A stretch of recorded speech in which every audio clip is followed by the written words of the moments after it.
عورت کی شرمگاہ حرام ہے۔ سیدنا ابو ہریرہ رضی اللہ تعالیٰ عنہ محمد صلی اللہ علیہ وآلہ وسلم سے روایت کرتے ہیں کہ آپ صلی اللہ علیہ وآلہ وسلم نے فرمایا، جب کوئی شخص بھول کر کھا پی لے تو وہ اپنا روزے کو پورا کر لے، کیونکہ یہ تو اللہ نے اس کو کھلا پلا دیا ہے۔ صحیح بخاری کی حدیث ہے۔ سیدنا ابو ہریرہ رضی اللہ تعالیٰ عنہ کہتے ہیں کہ ایک دن اس حال میں کہ ہم رسول اللہ صلی اللہ علیہ وآلہ وسلم کے پاس بیٹھے ہوئے تھے، ایک شخص آپ صلی اللہ علیہ وآلہ وسلم کے پاس آیا اور اس نے عرض کی کہ یا رسول اللہ، میں تو برباد ہو گیا۔ آپ صلی اللہ علیہ وآلہ وسلم نے فرمایا، کیا ہوا؟ اس نے عرض کی کہ میں نے روزے کی حالت میں اپنی بیوی سے ہم بستری کر لی۔ تو رسول اللہ صلی اللہ علیہ وآلہ وسلم نے فرمایا، کیا تو ایک غلام آزاد کر سکتا ہے؟ تو اس نے عرض کی کہ نہیں۔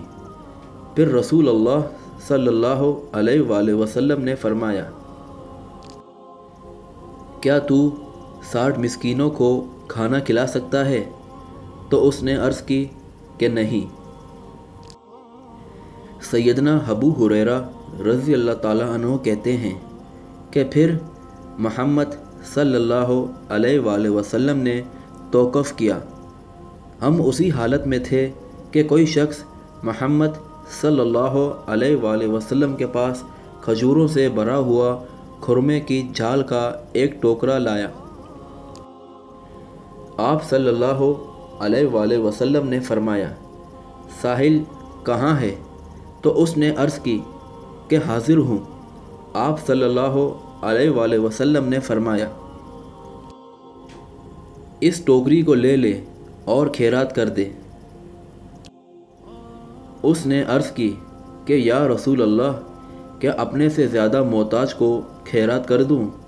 تو اللہ کی قسم، مدینے کے دونوں پتھریلے میدانوں کے درمیان کوئی گھر میرے گھر سے زیادہ محتاج نہیں ہے۔ یہ سن کر رسول اللہ صلی اللہ علیہ وآلہ وسلم اتنا ہنسے کہ آپ صلی اللہ علیہ وآلہ وسلم کے دانت مبارک نظر آنے لگے۔ پھر آپ صلی اللہ علیہ وآلہ وسلم نے فرمایا، اچھا، پھر اپنے ہی گھر والوں کو کھلا دے۔ ام المومنین عائشہ صدیقہ رضی اللہ تعالیٰ عنہ زوجہ نبی کریم صلی اللہ علیہ وآلہ وسلم سے روایت ہے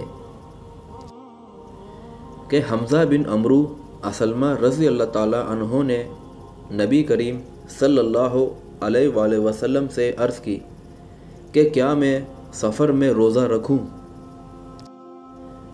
اور وہ اکثر روزہ رکھا کرتے تھے۔ تو آپ صلی اللہ علیہ وآلہ وسلم نے فرمایا، اگر چاہو تو روزہ رکھو اور چاہو تو نہ رکھو۔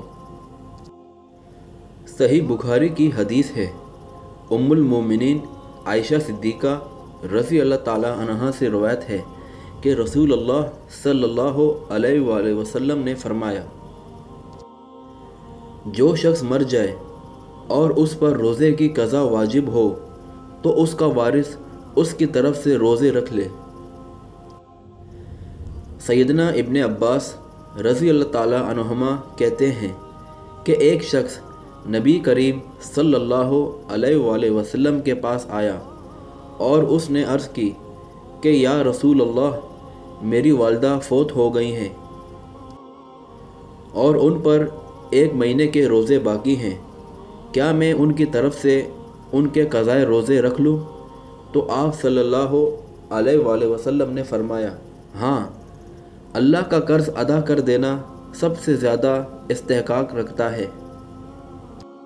سیدنا سہیل بن سعد رضی اللہ تعالیٰ عنہ سے روایت ہے کہ رسول اللہ صلی اللہ علیہ وآلہ وسلم نے فرمایا، لوگ ہمیشہ نیکی پر رہیں گے جب تک کہ وہ جلد افطار کرنے میں جلدی کیا کریں گے۔ ترمذی اور ابو داؤد کی روایت ہے۔ حضرت ابو ہریرہ رضی اللہ تعالیٰ عنہ سے روایت ہے کہ نبی کریم صلی اللہ علیہ وآلہ وسلم نے فرمایا، جو شخص رمضان کا ایک روزہ بلا عذر شرعی سفر اور مرض کے بغیر چھوڑ دے، مدت العمر اس کی تلافی کے لیے روزہ رکھے، تب بھی ایک روزے کی کمی پوری نہیں ہوگی۔